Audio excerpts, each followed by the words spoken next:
বিসমিল্লাহির রহমানির রহিম। আজকে যে বিষয়টা নিয়ে কথা বলবো সেটা হচ্ছে বর্তমান যে প্রেক্ষাপট সবচাইতে বেশি কথাটা উঠছে সেটা হচ্ছে আমিরে জামাত ডক্টর শফিকুর রহমান, যিনি একটা কথা বলছে। এই কথাটা সোশ্যাল মিডিয়ায় খুবই ঘুরপাক খেলছে এবং হচ্ছে এটা হচ্ছে অপব্যাখ্যা হচ্ছে। এবং সেটা হচ্ছে বলছে সে হচ্ছে আওয়ামী লীগ দলকে সাধারণ ক্ষমা করে দিয়েছেন।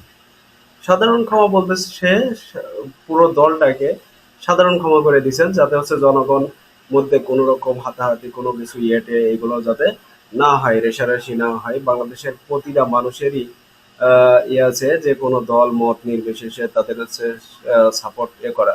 কিন্তু তিনি আরেকটা কথা বলছেন, তিনি হচ্ছে সাধারণ ক্ষমা ঘোষণা করছেন আওয়ামী লীগ দলকে, এবং ব্যক্তি হিসাবে যদি কোনো ব্যক্তিকে কেউ আক্রোশবশত কোনো যে নির্যাতন নিপীড়ন করে থাকেন, তাহলে অবশ্যই আইনত ভাবে তাকে সাজার আওতায় নিয়ে আসতে বলছেন এবং তার বিরুদ্ধে মামলা করতে বলছেন এবং তাকে আইনিভাবে যে কোনো প্রক্রিয়া সম্পূর্ণ প্রক্রিয়া করে তাকে শাস্তির আওতায় নিয়ে আসতে বলছেন। এই জন্য বলছেন যেহেতু বাংলাদেশের শাস্তির আইন এবং আইনটা সুষ্ঠু আইন, এটা যাতে প্রচলিত ধারায় থাকে। কাউকে ব্যক্তিগত আক্রোশে কেউ যদি কোনো কিছু করে থাকে, নির্যাতন করে থাকে, অবশ্যই তার শাস্তি অবশ্যই দিতে হবে, করতে হবে। কিন্তু এইটার অর্থ এই নয় যে যে নির্যাতন করছে, যাকে নির্যাতিত হয়েছে সে ক্ষমা করে দিবে বা তার শাস্তি হবে না। সে ক্ষমা করে দিছে, আপামর জনগণ অনেকে আছে যারা হচ্ছে বুঝে হোক না বুঝে হোক যেভাবে হোক অনেক কিছু করছে।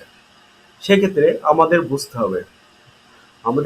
হবে এবং জানতে হবে তিনি কোনটার ভিত্তিতে কোনটার এগেনস্টে এই কথাগুলো বলছে। বর্তমানে এখনো আমাদের দ্বিতীয় স্বাধীনতা অর্জিত হয়েছে, কিন্তু এটা এখনো সুরক্ষিত করতে হবে। এটাকে আমরা হচ্ছে হেলায় ফেলে দিয়ে এটাকে ধ্বংস করতে পারি না। যার জন্য আপনার এখনো কিন্তু ভিতরে ভিতরে অনেক ষড়যন্ত্র চলছে। যদি এখন হলো আপনার বিএনপি এবং জামাতের মধ্যে যদি একটা কোন্দল লাগাইতে পারে, তাহলে কিন্তু এই কোন্দলের এগেনস্টে আওয়ামী লীগ কিন্তু আবার দাঁড়াইতে পারবে এবং মাথাচাড়া দিয়ে উঠবে।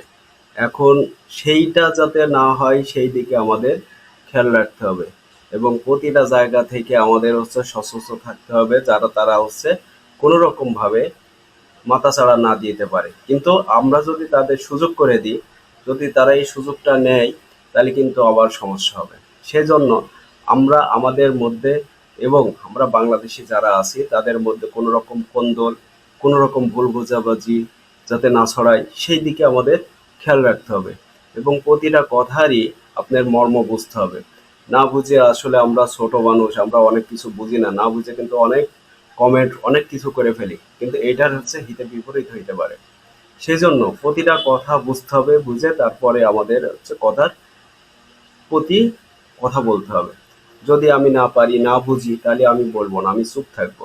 কিন্তু চুপ থাকা ভালো, কিন্তু ভুল বলা ভালো না। কিন্তু এখন বর্তমানে যে অবস্থা চলতেছে, যার যা মন বলছে তাই বলে যাচ্ছে।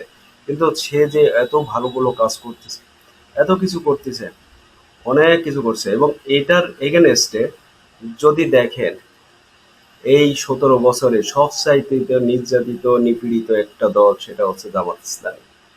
তারা যদি ইচ্ছা করতো সবচাইতে বেশি তারা হচ্ছে প্রতিশোধ পূরণ হতে পারতো, কিন্তু প্রতিশোধ নেওয়ারাই কি আপনি দেখেন ভাই, প্রতিশোধ নেওয়ারাই কি সব?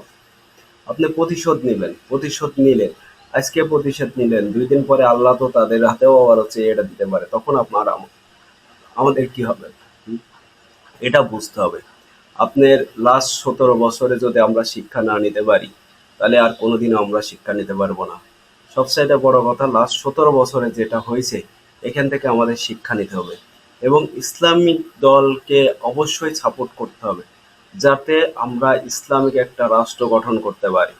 ইসলামিক দল, ইসলামিক মত ভেদ অনেক কিছু থাকতে পারে, কিন্তু হ্যাঁ ভাই, কয়েকটা মাসালা হয়তো বা মানুষের মধ্যে ভুল থাকতে পারে, কিন্তু মাসালাগতভাবে আমরা হচ্ছে একজন আরেকজনকে দূরে ঠেলে দেবো না। মাসালা তার কাছে থাকবে। সে তো 5 ওয়াক্ত নামাজ পড়তেছে, সে তো কোরআন মানছে, সে তো আল্লাহরে মানছে, সে সব কিছুরে বিশ্বাস করছে। শুধুমাত্র একটা মাসালার জন্য কেন আমরা তাকে দূরে ঠেলে দেব? হ্যাঁ অবশ্যই ভাই।